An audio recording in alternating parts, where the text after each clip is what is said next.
Hello, welcome to Undisputed Boxing. We're back to review last night's action. Lawrence Okolie is crowned WBO Cruiserweight champ after 16 fights, I believe. I'm here to talk about it with Rick, and we're going to discuss the whole card. Just talk about some of the fights that happened stateside as well. I had some interest in Virgil Ortiz. I managed to see that. But yeah, Rick, talk us through it. Another prediction right as well. You're on a roll.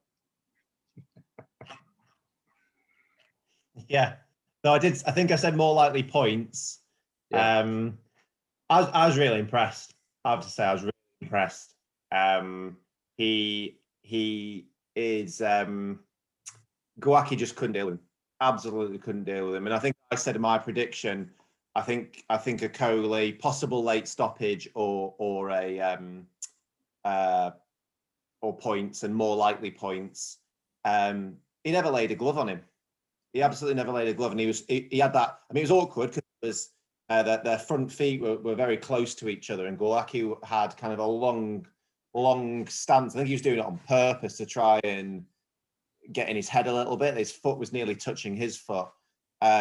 But you just couldn't get near him, and that jab's getting better, razor sharp jab, work the body as well. I thought it was going to be a bit of a deterioration with the body and slowly get closer.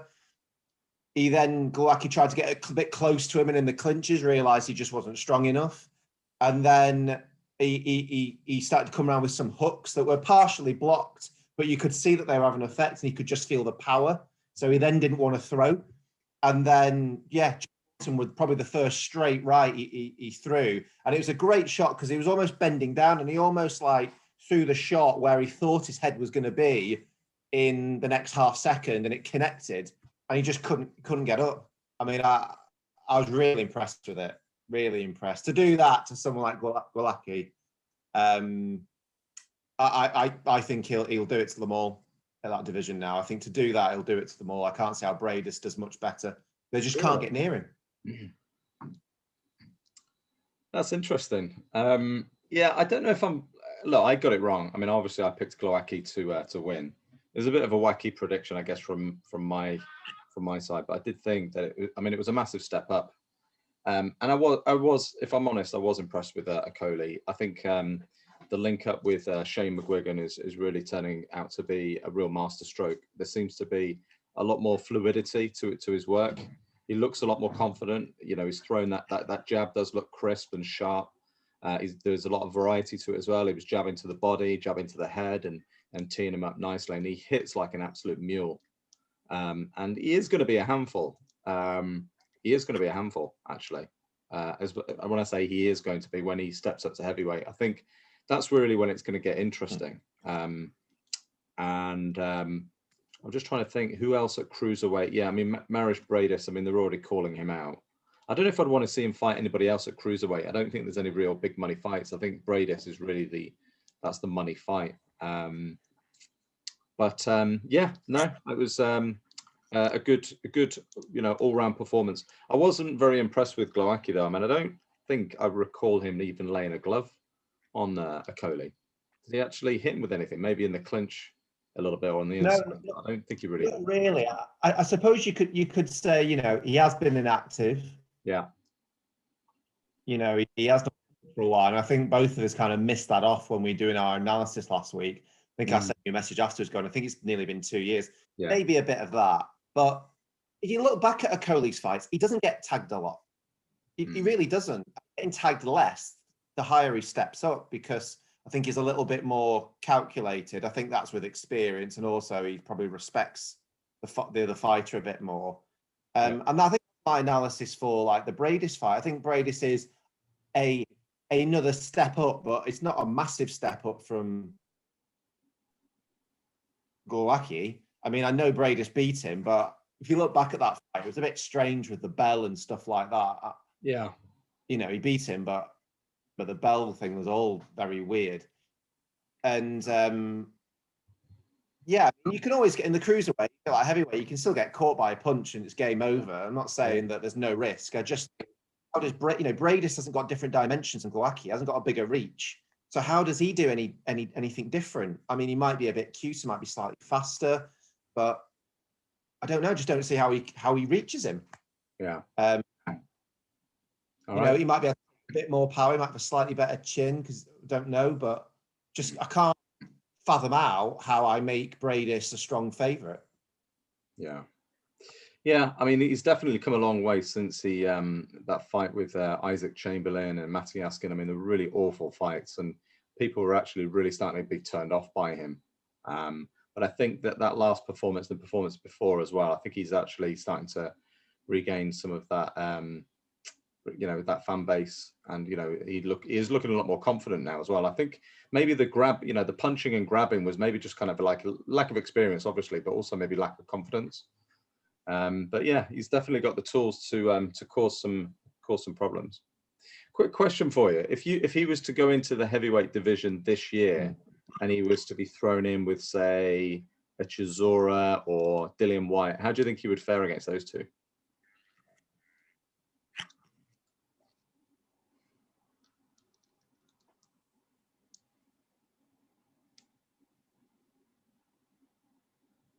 I don't know. I mean, I think you'd probably have to. I think when you throw anyone in from that up there, Yeah. let's say Chisora. Yeah. I'd probably say he's a slight underdog, but it's a game on fight. Yeah. Wouldn't be surprised if he wins, but he loses all his main strengths, really. That he has at cruiserweight, so his reach will be less of an issue, will be less of an advantage. Though he is quite athletic and he does get back a lot, and he still probably still got quite long arms for heavyweight. Yeah. So I think it'll still be quite hard to hit, because he'll have good reflexes. So I still think it'll be hard to hit. He just won't be able to dominate. His jab will be all right and be quite quick, but his power won't be as big. What's coming back will be harder. He won't have the strength in the clinches, so he'll lose a lot. So it's difficult, because you've never seen what they're like at heavyweight. So I always give an established heavyweight a little bit more of an advantage than someone coming up. Yeah. Other than someone like an Usyk, I think if he more fights and just continues to dominate, and then goes into heavyweight, I might say he's a slight favourite against the Del Boy. Yeah. But I always just like to see them. But it won't be if he goes in against the Del Boy and does well. Yeah. And wins. But it becomes a different ball game. It does become a different ball game. How would you see that? Yeah, I mean, I'd probably back him to beat off of last night's performance and seeing the improvements. I just think he would be fresher, younger, faster. I think he'd beat Chisora. Dillian Whyte, apparently he gave Dillian Whyte a real nightmare in sparring. Like there's a sparring story that was doing the rounds. I don't think it was last year, maybe the year before, where Lawrence Okolie, gave Dillian Whyte a lot of problems. I don't know if he dropped him, but apparently it was like he had the upper hand, and that's where I think they got into a bit of a Twitter beef as well. Yeah, I think one thing that we still don't know about him is his chin. Yeah, and it's a kind of because he's never really been clocked. I mean, at least Usyk he'd taken some punches, Usyk, and therefore you could judge that he could take punches. And obviously, when he stepped up, he's taking heavyweight punches now. Don't think he's taken an absolute clean one at heavyweight yet, but he's obviously got a very good chin. You just don't know with Okolie. I mean, the WSB where he fought someone and he got clipped on the top of the head and never recovered. You know what I mean? So there's question marks there, and heavyweight will expose that. Yeah. All right, cool. Well, let's review the rest of the card. What was let's just go top down. What did you make of the other fights on the undercard? So I saw Billen Smith. That's how you say his name. Good fight, actually. I've only seen him a couple of times, and it's a real seesaw battle. Really, one of the cards was awful again. think he had him winning every round, and I had it very close. I think I had him only winning by a point, and that's because he dropped the other guy twice. So it's a strange fight. He seemed to start off a bit tentative, then got the guy down in the middle rounds twice, went to finish him off on the second time, and I think he blew a gasket. And then he took the next round off, the next round or two off, and they never seemed to pick it back up and just lost all the next rounds. And that guy was really game and had like a lot of heart. So yeah, it was a good, fight. But I mean, I think you're looking at someone like him. I don't think he'll crack into world level of any note. Yeah, Billy Smith. I think he'll be one of these people. I can't remember what that fight was for, but I think he's going in. He doesn't quite know what's going for Brit. I don't think they've called what the British cruiserweight yet. So I think he's going to go up to European. He may win a European, but I think it's one of these when he gets to world level, he'll get found out. Okay. Who else? Saw some of the. I can't remember all the names, but I saw some of the ladies' fights. They were entertaining as they often are. Just I think the 2-minute rounds make it quite good because they can really go for it in a round. Do you know what I mean? And don't tire. And the quality of women's boxing is just improving. You know what I mean? I mean, it's not deep yet, but what's there is good compared to where it used to be. It's not, it's a lot more technical. It's not just swinging like hell. It is a little bit frantic, but that's actually makes it some entertaining. I saw Fowler. Thought he was quite clinical, especially thing. Yeah, I saw the obviously got a question mark the quality, but it was a good win for him. Cordina, I thought he looked like he'd not boxed for a while. Yeah. Bit sloppy getting caught. And they talked about it after the fight, has he got the kind of power to operate at world level? He's obviously skillful, but he does a lot of tip-tappy to open people up, and then he throws like harder punches. But you worry that a big puncher will push through him. Yeah, I've been a big Joe Cordina fan. I think it's maybe the Welsh roots, and I was always really excited to see how he got on. His career's been a bit stop-starty, to be honest. But in terms of boxing skill, I mean, it was all there to see.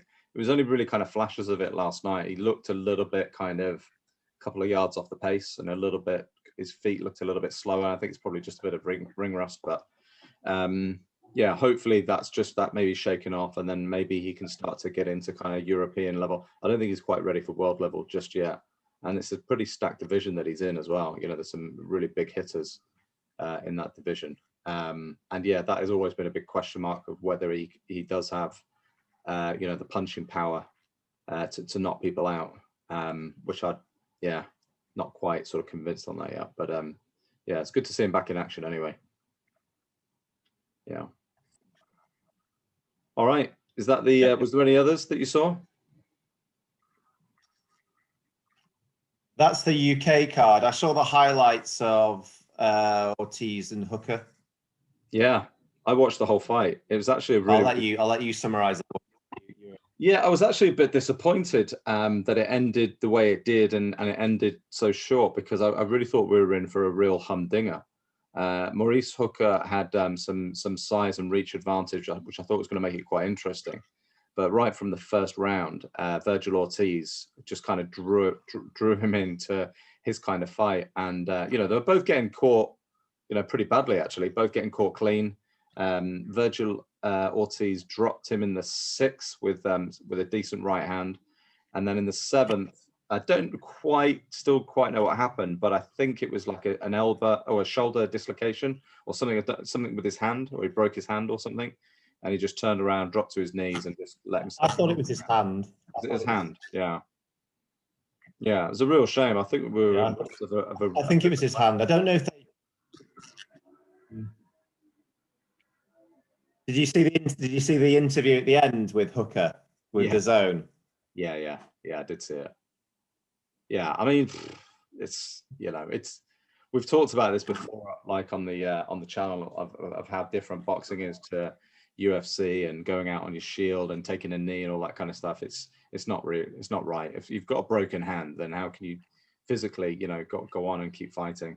I just think it was a real shame that it ended in that fashion. But nevertheless, another stoppage win for Virgil Ortiz. That's 17-17. I mean, I'm quite excited about him, actually. I don't think he's quite ready for Terence Crawford yet. I mean, they're talking about Terence Crawford, which I think is a bit early. I think you've got to be at least another 2 or 3 fights down the road. One thing's really frustrating me with the welterweight division. Did you have him up on the points? Yeah, I did. Yeah, I did. I don't think Mo Hooker actually boxed a particularly great fight.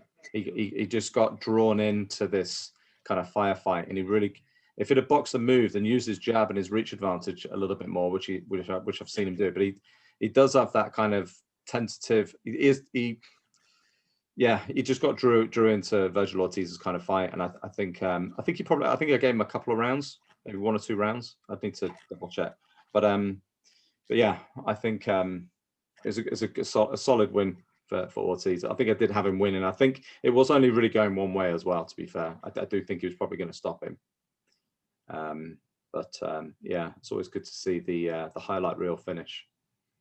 It'd be good to see what he does next. I mean, the 147 division just seems to be really, really slow moving at the moment.